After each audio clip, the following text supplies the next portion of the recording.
R K chemistry channel. तो कल का जो टॉपिक था वो क्या था, न्यूक्लियोफिलिक सब्स्टिट्यूशन इन एल्काइल हैलाइड। आपको वहां पे एक एल्काइल हैलाइड दिया होता, जनरल RX ले लो या CH3Cl ले लो, CH3Br ले लो, जो कुछ मर्जी ले लो, ठीक है। और उसके अंदर हमने डिफरेंट क्या यूज किए हुए थे, रिएजेंट यूज किए हुए थे, और उनसे हमने क्या बनाया हुआ था, डिफरेंट प्रोडक्ट्स बने थे। वो किस पे डिपेंड करेगा, जो आपने रिएजेंट्स लिए थे उसके अंदर आपने न्यूक्लियोफाइल को आइडेंटिफाई करके आपने जस्ट रिप्लेसमेंट करना है किसको, एक्स पार्ट को, और आपका प्रोडक्ट तैयार हो जाता था। जैसे मैं जनरल एक छोटा सा वो दे देता हूँ हिंट, जैसे कि यहाँ पे CH3X था और यहाँ पे KOH लिया हुआ था हमने, तो आपने ध्यान इसमें आइडेंटिफाई करना न्यूक्लियोफाइल, तो K पॉजिटिव OH नेगेटिव, तो OH यानी OH क्या करेगा, इस एक्स पार्ट को रिप्लेस करके CH3OH लगा देगा। तो इस टाइप की जो रिएक्शन थी वो हमने एल्काइल हैलाइड के अंदर की है। तो आज की जो हमारी रिएक्शंस होंगी वो किसके अंदर होंगी, nucleophilic substitution in alcohol and ether होगा। बहुत ही अच्छा कंसेप्ट है और बहुत ही इजी है। आपने ध्यान रखना है कि किस तरह से क्या करेंगे हम। तो यहाँ पर हमने क्या किया, जनरल आपके पास क्या है, अल्कोहल लिया हुआ है हमने। तो यहाँ पे जो हम अल्कोहल की जो वेराइटी है वो 3 तरह के अल्कोहल की हम स्टडी करेंगे। प्राइमरी अल्कोहल, नेक्स्ट वन है सेकेंडरी अल्कोहल, और नेक्स्ट क्या है आपका टर्शरी अल्कोहल। तो हम तीनों अल्कोहल को 1 बाय 1 देखेंगे। और इसके अंदर हम क्या यूज करते हैं, HCl प्लस ZnCl2। जो HCl प्लस ZnCl2 है इसको हम बोलते हैं बेटा जी लुकास रिएजेंट। क्या बोलते हैं इसको, लुकास रिएजेंट। जो लुकास रिएजेंट होता है ये आइडेंटिफाई करने में हेल्प करता है। इसकी जो कैरेक्टरिस्टिक्स अगर हम बात करें, आइडेंटिफाई करने में हेल्प करता है किसको, primary, secondary and tertiary alcohol को। तीनों को आइडेंटिफाई करने में ये आपकी पूरी क्या करता है, हेल्प करता है। कैसे करता है तो मैं आपको बताता हूँ। जनरल क्या होता है, CH3CH2OH लिया और इसके अंदर आपने क्या यूज किया, HCl प्लस ZnCl2। ये चीज है। कहता है जो HCl प्लस ZnCl2 है इसमें जो ZnCl2 है एक्ट एज एक तरह से डिहाइड्रेटिंग एजेंट का काम करता है। डिहाइड्रेटिंग एजेंट, डिहाइड्रेटिंग का मतलब क्या होता है, वाटर को रिमूव करना, जनरल सा तो ये होता है। तो बट इसके अंदर जो प्रोडक्ट देखा गया है वो ये बना CH3CH2Cl, CH3CH2Cl। और क्या हुआ देखो, इसने क्या किया, एक तरह से ये वाटर यहां से रिमूव कर दिया, HCl से वाटर यहां से रिमूव कर दिया और Cl को छोड़ दिया, ठीक है। ZnCl2 ने क्या किया, वाटर का रिमूवल काम किया। तो मैकेनिज्म तो किस तरह से अगर मैं आइडेंटिफाई करूं तो पहले क्या होता है, एक तरह से जो HCl है वो क्या करेगा, H प्लस Cl नेगेटिव बनाएगा, नो डाउट। यहाँ पे जो OH है वो क्या करेगा, इंस्टेंटली ये प्रोटॉन को कैप्चर कर लेगा। तो जैसे ही वो प्रोटॉन कैप्चर करेगा CH3CH2OH H पॉजिटिव बन जाएगा और इंस्टेंटली क्या हो जाएगा, वाटर का रिमूवल होकर जो इंटरमीडिएट बनेगा, यहाँ पे क्या बनेगा, this is the word carbocation. क्या बना, कार्बोकेटायन।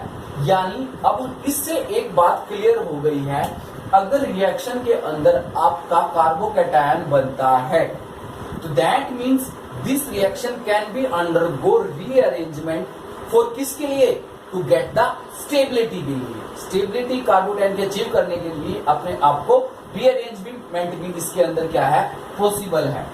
क्लियर हुआ। तो जनरल से मैंने क्या बताया आपको समझ में आ गया होगा कि जो HCl है प्लस ZnCl2 है इसको हम बोलते हैं लुकास रिएजेंट। और ये किसमें हेल्प करता है, ZnCl2 ये डिहाइड्रेटिंग एजेंट का काम करता है। और फॉर्मेशन किसकी होती है, एल्काइल हैलाइड की होती है, CH3CH2Cl की होती है। और यूजिंग क्या बनता है, इसके अंदर इंटरमीडिएट क्या बनता है, कार्बोकेटायन इंटरमीडिएट बना। वो कैसे बना दोबारा से देख लो अगर आपको नहीं समझ में आया। HCl है तो H प्लस Cl नेगेटिव बनेगा, तो OH है, ऑक्सीजन पे लोन पेयर है, लोन पेयर H पे अटैक करेगा। तो क्या बनाया इसने product, CH3CH2OH H positive. Clear. फिर ऑक्सीजन पे जो चार्ज होता है वो पॉजिटिव है, वो हमेशा अनस्टेबल होता है। तो वो क्या करेगा बेटा जी, बॉन्ड को ब्रेक करके क्या बना देगा, CH3CH2 पॉजिटिव बना देगा। क्योंकि अब और बॉन्ड किसकी डायरेक्शन में टूटा है, ऑक्सीजन की, क्योंकि oxygen is the more electronegative है। तो यहाँ पर ये कार्बोटेन जनरेट हो गया, ठीक है। तो ऐसे ही अगर मैं इसमें बात करता हूँ, इसमें कार्बोटेन कौन सा जनरेट होगा, अगर ये वाटर अगर आप यहाँ से निकाल दो तो कार्बोटेन कौन सा बन जाएगा, सेकेंडरी। इसमें अगर वाटर की फॉर्म में OH2 बाहर निकाल दो तो कार्बोटेन कौन सा बन जाएगा, टर्सरी। क्लियर हुआ, समझ में आया। आपके 3 कार्बोटेन जनरेट हो सकते हैं, प्राइमरी, सेकेंडरी एंड टर्सरी, अगर आपके पास डिफरेंट टाइप के अल्कोहल है, प्राइमरी, सेकेंडरी एंड टर्सरी, और आपने HCl प्लस ZnCl डाला है तो कहता है कि आपको उसके अंदर ZnCl की भी जरूरत नहीं होती, किसके अंदर, टर्सरी के अंदर। क्यों, क्योंकि ये इतना जल्दी रिएक्ट करता है कि आपको इंस्टेंट प्रोडक्ट दे देता है, CH3 CH3 CH3 और Cl, ये बना देता है टर्सरी अल्काइल हैलाइड। जबकि इसके अंदर थोड़ा सा आपको हीट करना पड़ता है और तब जाके ये क्या करता है, CH3 CH Cl और ये बनाता है। जबकि आपको इसके अंदर थोड़ा सा HCl प्लस ZnCl2 भी डालना पड़ेगा, हीट भी करना पड़ेगा, तब जाके रिएक्शंस क्या होगी, पूरी होगी। अब एक बच्चे ने कहा कि सर आपने भी बताया कि जो लुकास रिएजेंट है वो आइडेंटिफाई करने में हेल्प करता है, कैसे, तो इस तरह से आइडेंटिफाई करने में हेल्प करेगा।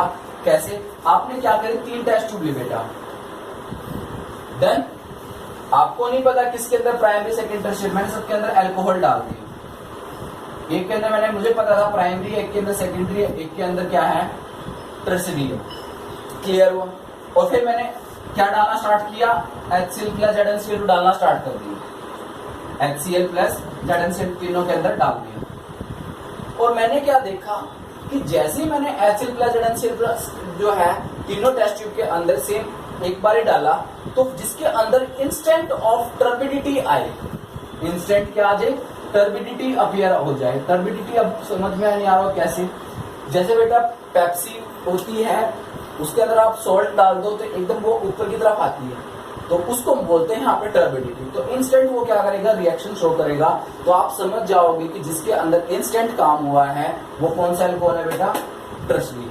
तो जिसके अंदर थोड़ा सा टाइम लग रहा है टर्बिडिटी आने में, ठीक है, वो सेकेंडरी है। और जो बहुत ही देर में जाके रिएक्शन शो करेगा तो वो क्या होगा, प्राइमरी होगा। तो यहाँ तक आपको आई थिंक क्लियर हो गया होगा कि मैं समझाना क्या चाह रहा हूँ, क्लियर है या नहीं।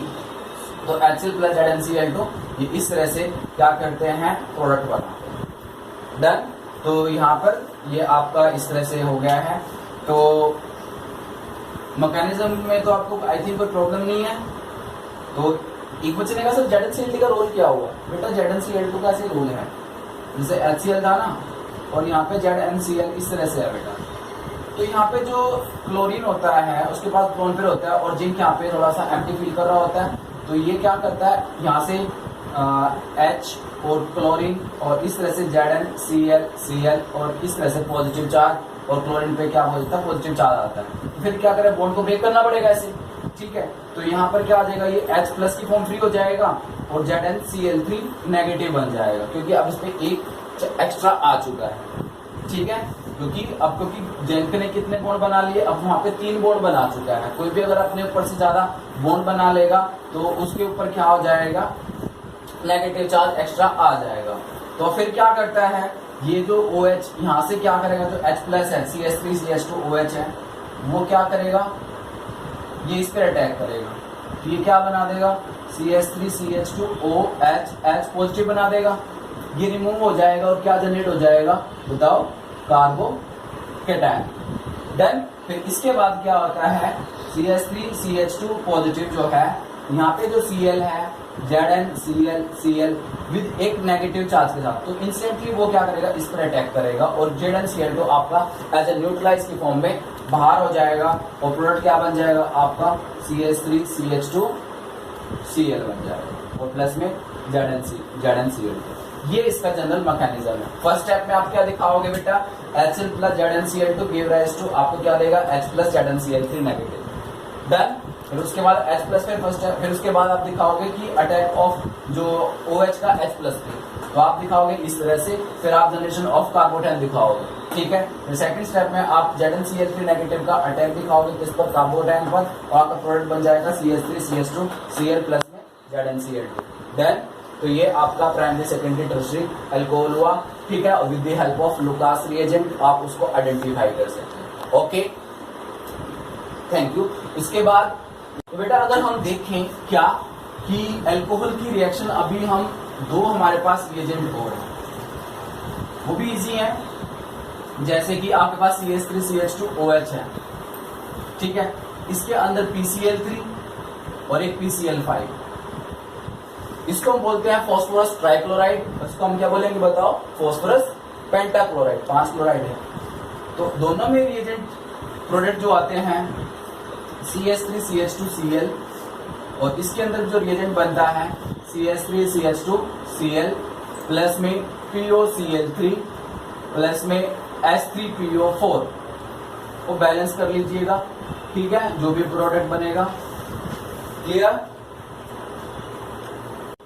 ओके, तो यहाँ पे आपका PCl3, ओके, इस एक वर्ड बेटा यहाँ पे आएगा HCl, ठीक है, और यहाँ पे आएगा H3PO4, ठीक है। तो ये आपके प्रोडक्ट बनेंगे किसके अंदर में? PCl3 and PCl5।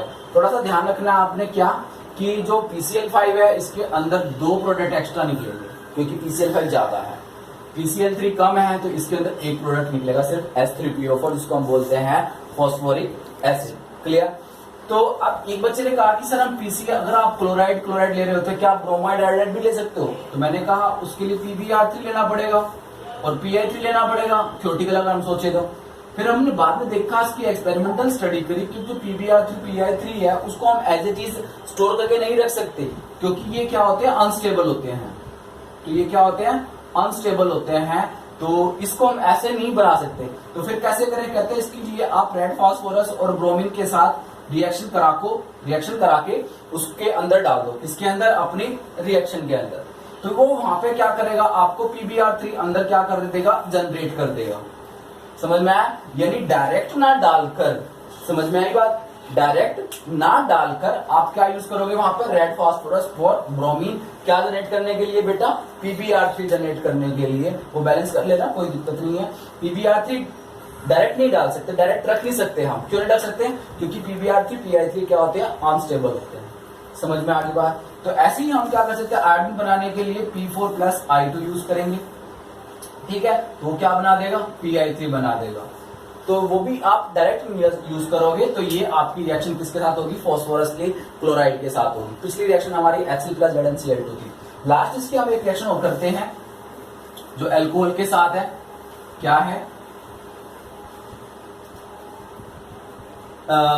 Yes, reaction with thionyl chloride. Thionyl chloride क्या होता है? कहता है SOCl2। इस रिएक्शन को हम डार्जन प्रोसेस से बोल देते हैं। क्या बोलते हैं? डार्जन प्रोसेस, डार्जन प्रोसेस। और ये भी बताया गया है कि अल्काइल हैलाइड जनरेट करने का बेस्ट तरीका है फ्रॉम अल्कोहल से। कैसे? कहता है CH3CH2OH प्लस में आप SOCl2 यूज करते हो, तो ये क्या करता है? CH3CH2Cl जो भी जिसका भी सब्स्टिट्यूशन करना है, OH को सब्स्टिट्यूट करेगा ये, और प्लस में क्या निकाल देगा? HCl प्लस में SO2 बाहर निकाल देगा। तो कहते हैं जो HCl और जो SO2 आती है ना, वो गैस की फॉर्म में आती है। तो गैस की फॉर्म में होंगी तो बेटा क्या होगा? जो ये जार होगा, उस जार के अंदर से ये क्या हो जाएंगे? जो गैसेस है वो क्या हो जाएंगी? इवोल्व हो जाएंगी। तो आपके पास जो प्रोडक्ट बनेगा प्योर का प्योर, वो क्या बचेगा? CH3CH2Cl।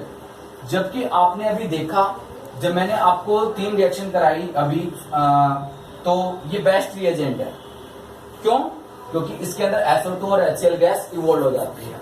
कोई ये कुछ पूछेगा आपसे कि why SOCl2 is preferred than other reagent for preparation of alkyl halide? तो आपका आंसर क्या होगा? In case of SOCl2, after the reaction formation of SO2 and HCl, and they are behave like as a gas and they evolve from the product। जो mixture है आपका उसमें से क्या हो जाएगा? evolved हो जाएगा and we get a pure product for alkyl halide। But in case of a phosphorus chloride या PCl3, PCl5 में आपने देखा कि साथ साथ के फॉस्फोरिक एसिड भी था, उसके अंदर था ना फॉस्फोरिक एसिड और फॉस्फोरस ऑक्सीक्लोराइड। जैसे कि ये था CH3CH2OH के अंदर आपने PCl3 और PCl5।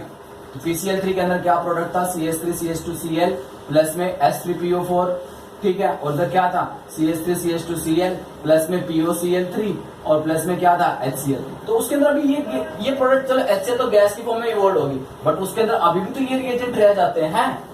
तो इस वजह से हम उसको क्या करते हैं, रिमूव करके चलते हैं। क्लियर? ओके स्टूडेंट, तो ये था आपका न्यूक्लियोफिलिक सब्स्टिट्यूशन इन अल्कोहल। क्लियर? तो इसमें कोई प्रॉब्लम हो तो इसमें सिर्फ आपने 3 रिएक्शन ध्यान रखनी है। कौन कौन सी जो हमने बताई अभी आपको। फर्स्ट जो थी लोकास रिएजेंट, जो किसमें हेल्प करेगा, आपकी प्राइमरी सेकेंडरी टर्शियरी अल्कोहल में।